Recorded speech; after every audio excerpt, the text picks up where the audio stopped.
This podcast is for informational purposes only. View the full disclaimer on the Benefit Connections webpage. Welcome to Benefit Connection. I am your host, Amanda Wooten, and today's episode is all about helping PSRS peers benefit recipients understand one of the most important documents they receive each year, their benefit statement. This statement isn't just paperwork. It's your annual snapshot of financial security. It shows your monthly benefit, deductions, tax information, and adjustments such as cost of living increases. We know it can feel overwhelming at first, so we're here to break it down in a simple, easy to understand way.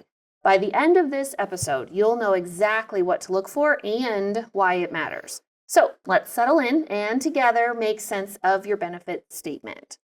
So today's topic is benefit statements, and I'm here with Susan, who's on the member education team. Thanks for joining me, Susan. Yes, I'm glad to be here. Actually, you look pretty amused. So what's going on, Susan? Oh, I was just thinking about the weekend. Picture this. It's Saturday morning, sipping my coffee when my mom calls. Wait, Mrs. White, the same Mrs. White who taught both of my sisters in kindergarten and is still a substitute at my daughter's school? Yep, that's her. My mom, a proud retiree of PSRS peers system.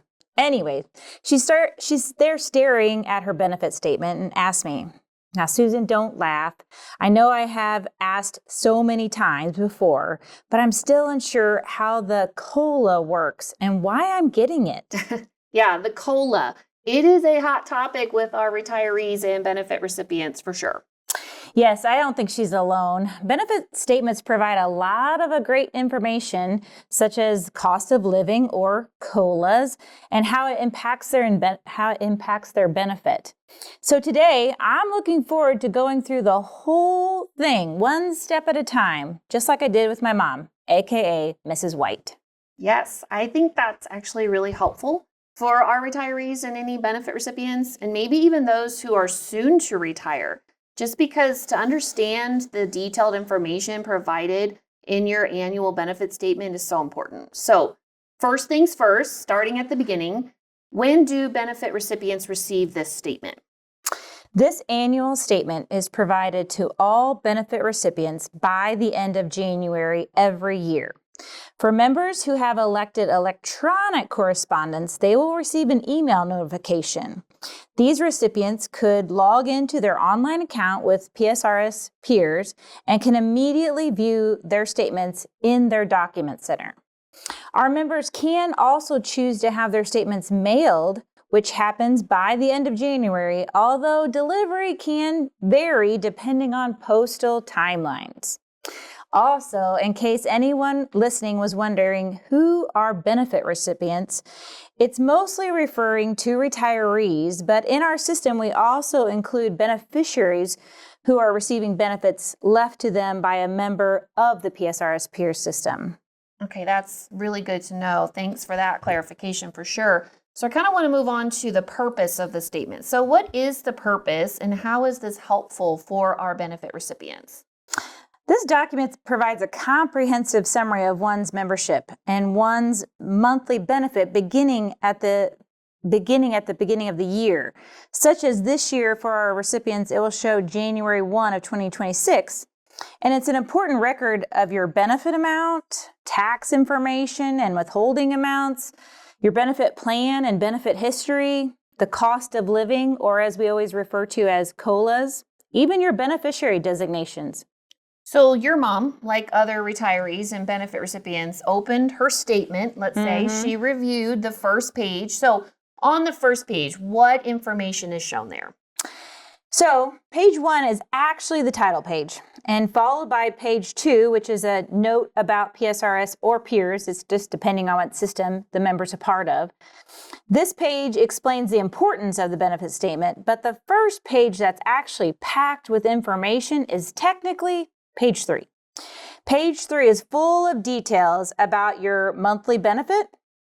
First off, there's a chart comparing your benefit from last year, such as December of 25, with your current yearly benefit beginning as of January 2026. At the top of this chart, you would see the words gross monthly benefit. Right below it is the designated line for cost of living, or COLA, if COLA was given. A member may not be eligible for COLA or has met the max capacity for COLA, so there is no designated line item showing COLA on some statements. Below that, you will see federal and Missouri tax withholding amounts. As a reminder, Missouri tax will only show if a member elected to have it withheld. If those numbers have changed, it's because the member elected to update their tax withholding amount or because the federal tax tables were updated this year. Finally, at the bottom of page 1, you'll find your net monthly benefit, the amount that will be deposited into your financial institution on the last working day of each month throughout the year. Okay, so that's a lot of information on that first important page. So gives us a good overview of the monthly benefit information, which is really important. What will benefit recipients find on the next page? At top of page, remember, technically 4, you'll see detailed tax withholding information. For example, it's going to show your federal tax status, like whether you claim single or married filing separately, as well as any additional federal withholdings you may have elected. It also shows your Missouri state tax withholding. This is a flat amount that you chose rather than something based on a tax table. Okay, so that's good to know. And I also just want to remind all of our listeners, you can change your tax withholding amounts at any time.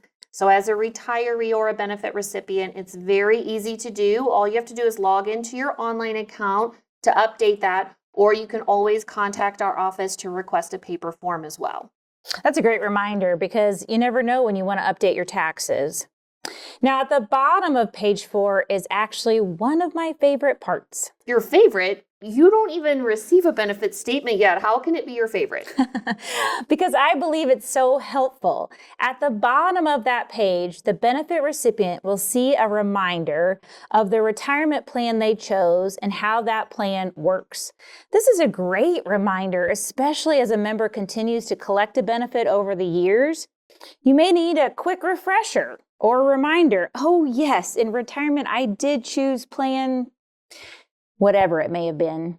It's also useful for family members, especially later in retirement when a retiree passes away. This section provides important details for the beneficiaries. No, you're right. That is really helpful information. But wait, it gets even better. The best part, especially for those who've been retired a kind of a long time, it shows your initial benefit at retirement before any cost of living or COLAs were applied, along with the total contributions that you paid into the system during your career. Then it shows the total amount you've collected in retirement so far. When I looked at my mom's statement, I was amazed. She's been retired for 29 years. Her current benefit with cost of living is much higher than her original benefit. And the contributions she paid in during her career, well, she's received more than 3 times that amount back to her. What an incredible testament to the strength and reliability of PSRS Peer's system. Wow. I mean, that really puts things into perspective. It's not just numbers. It's actually proof of the value of the system. Yeah, and so we're almost finished with the whole document. Finally, the last couple of pages are very just informational. Page 5 provides some more detailed information about cost of living in our system, such as when a person is eligible for the cost of living, the policy of our cost of living established by our board, and it even explains where cost of living amounts come from, which is based on the CPI-U. Then lastly, the ending page provides a list of all the benefit payment dates. We pay benefits the last working day of each month, but if the last day falls on a weekend, we always pay that Friday before. Plus, I love calendars. So if I were a retiree or a benefit recipient, I would happily write down on my calendar payday, just so I know when I look at the calendar, it would make me smile each month knowing that's going to be in my financial institution. That's a really good point. I love calendars too. I do the same thing. Well, I really think that covers everything for today's episode of Benefit Connection. We hope this conversation helped take the unfamiliar out of your annual benefits statement. Remember, this isn't just a piece of paper. It's a snapshot of your financial security, and it's a great way to stay informed about your retirement benefits. However, if you still have questions after reviewing your statement, we are here to help. You can log into your online account, check out the resources in your document center, or simply give us a call or contact us. So thanks for joining us today. A big thank you to Susan for sharing yay. her insights. Appreciate it. I'm glad I was here. Until next time, stay informed, stay connected, and enjoy the peace of mind that comes with a strong retirement system. Take care, and we'll see you on the next episode of Benefit Connection.